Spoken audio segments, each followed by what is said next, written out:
사람은 Squid Game saison 3 conclut la série en résolvant tous les problèmes sous-jacents et en proposant une apparition intrigante dans ses derniers instants. Allons. C'est l'heure de l'histoire, mon poulet au miel. On ouvre les petits volets. Cœur vaillant, œil sur la balle, on ne peut pas perdre.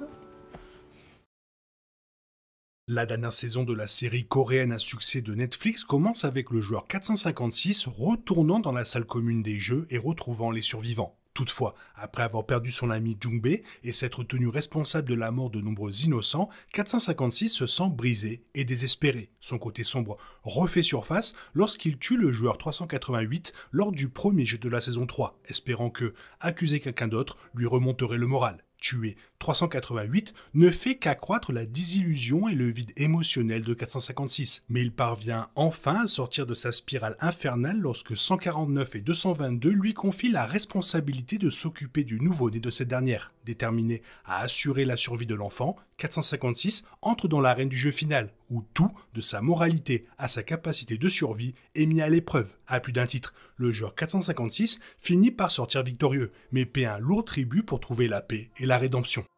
La saison 2 de Squid Game contenait une scène déroutante mais apparemment significative, dans laquelle la joueuse 44 expliquait à 456 qu'il était arrivé jusqu'ici que parce qu'il avait un but à accomplir. Elle regarda même 222 en parlant du but de 456, suggérant que la fin de son histoire la concernait. Pendant la majeure partie de la série, la joueuse 44 semblait simplement complètement folle. Toutefois, sa vision de la prophétie que 456 devait accomplir s'est réalisée. 456 a sauvé le bébé de 222 au péril de sa vie. Au début de la saison 3, 456 était sur le point de devenir aussi impitoyable que l'organisateur. Il frôla même l'immoralité en tuant 388 lors d'une partie de cache-cache. Toutefois, contrairement à l'organisateur, 456 conserva ce qui lui restait d'humanité en évitant de tuer dans la nuit les autres joueurs survivants lorsque l'organisateur lui en laissa l'occasion. S'il avait accepté l'offre de l'organisateur et tué ses adversaires dans leur sommeil, il n'aurait pas été différent de 333, prêt à tuer son enfant pour gagner. C'est en gardant son humanité que 456 a trouvé la force de se sacrifier pour le bébé. Vers la fin,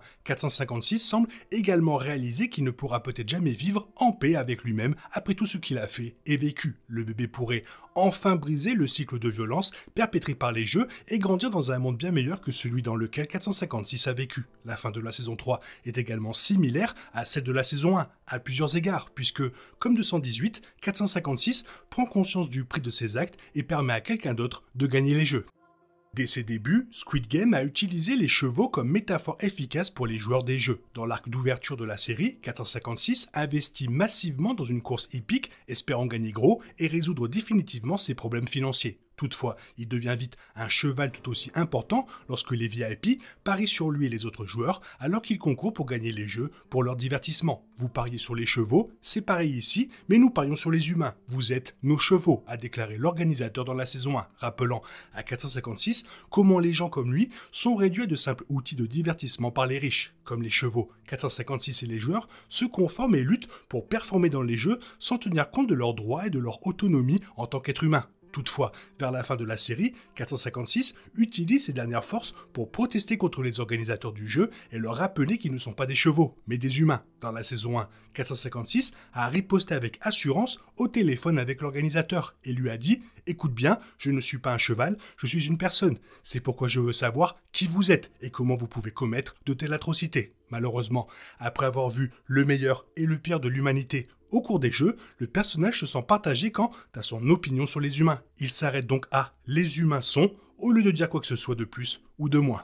Parmi les joueurs, le bébé s'en sort vivant grâce au sacrifice de 456. Le joueur de 146 survit également grâce à la protection de la garde 11. Elle lui tire intentionnellement dessus dans une zone non dangereuse pour sa vie et fait semblant de participer au trafic d'organes. Toutefois, dès qu'il l'emmène chez le médecin pour le prélèvement d'organes, elle tue les gardes et demande au médecin de soigner la blessure du joueur de 146. Elle fait ensuite chanter l'officier pour qu'il lui trouve un bateau pour elle et le joueur de 146. Bien que le joueur de 146 manque d'être tué sur le chemin du retour, Jun-ho le sauve in extremis. La garde 11 Agit ainsi car elle a déjà rencontré sa fille à l'extérieur et a même appris qu'elle luttait contre un cancer. Comprenant que 246 n'était présent au jeu que pour réunir l'argent nécessaire au traitement de sa fille, elle le sauve et se lance dans une mission pour le réunir avec sa fille. Ce faisant, elle espère se racheter d'avoir laissé son enfant en Corée du Nord.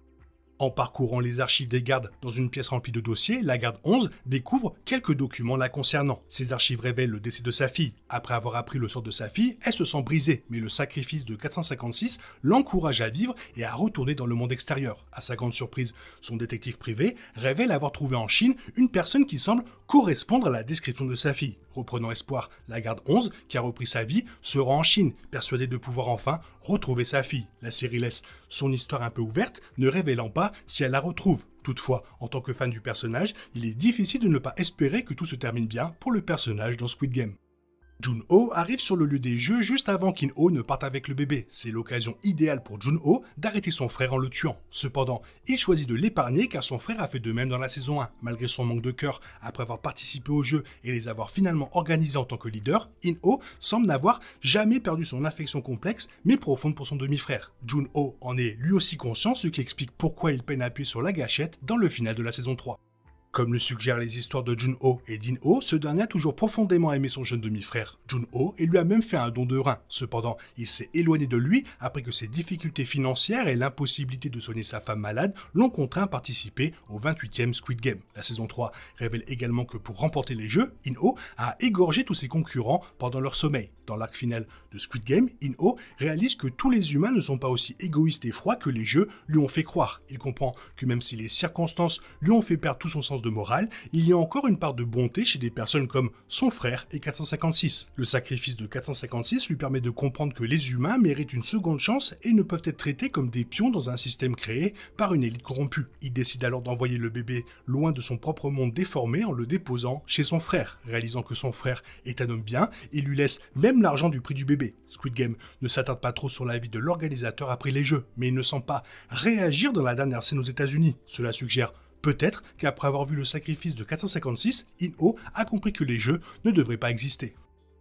Un mystérieux personnage s'introduit dans la chambre d'hôtel où 456 avait entreposé tout l'argent de son prix de la saison 1, et Choi peine à comprendre qu'il a bien pu le dérober. Dans les derniers instants de la série, In-ho débarque chez la fille de 456 et lui annonce qu'il connaît son père. La fille semble furieuse contre son père et affirme ne plus vouloir le voir. Cependant, elle pleure lorsque In-ho lui révèle le décès de son père. In-ho s'en va peu après lui avoir laissé un carton avec la veste 456 de son père. Outre son haut de survêtement, le carton contient une petite enveloppe contenant une carte de crédit dorée, qui semble donner accès à la récompense de 456. Cela confirme qu'In-ho a pris l'argent de 456 et l'a mis en sécurité en le déposant à la banque. Il a légué toute la fortune de 456 à sa fille, conscient que c'était les derniers vœux de 456.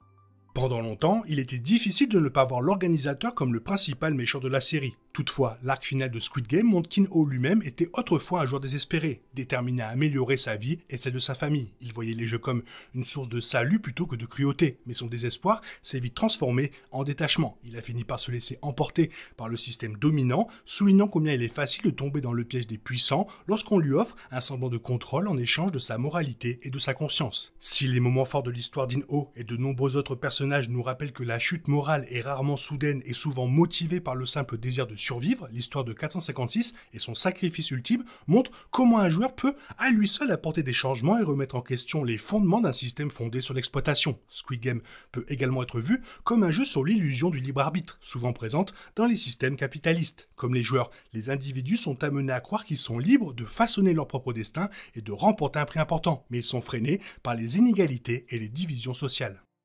Avant le générique de fin de la saison 3, une séquence montre Cate Blanchett déguisée en recruteur emblématique. Elle joue au jeu de recrutement du Squid Game, le Daji, avec un homme et le gifle chaque fois qu'il ne parvient pas à retourner les enveloppes. Cette scène semble suggérer que le spin-off américain de Squid Game, déjà annoncé sur Netflix, est déjà en préparation. Si seul l'avenir nous dira si Cate Blanchett jouera un rôle dans le prochain spin-off, la scène finale pourrait bien faire d'elle la nouvelle recruteuse. Étant donné que Gong-bu figure parmi les acteurs les plus populaires de Corée du Sud, il serait logique que le remake américain fasse appel à une actrice renommée comme Cate Blanchett pour le rôle de la recruteuse. L'avenir de la franchise Squid Game semble tracé alors que la production du spin-off est prévue pour décembre. Cependant, même si les remakes de séries acclamées peuvent souvent s'avérer délicats, la participation potentielle de Cate Blanchett et Fincher au spin-off rend le projet très passionnant.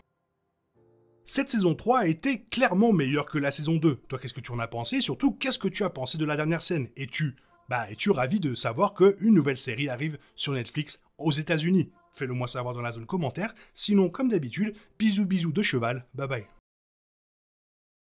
Il est impossible de compter sur les autres de nos jours. On est obligé de tout faire soi-même.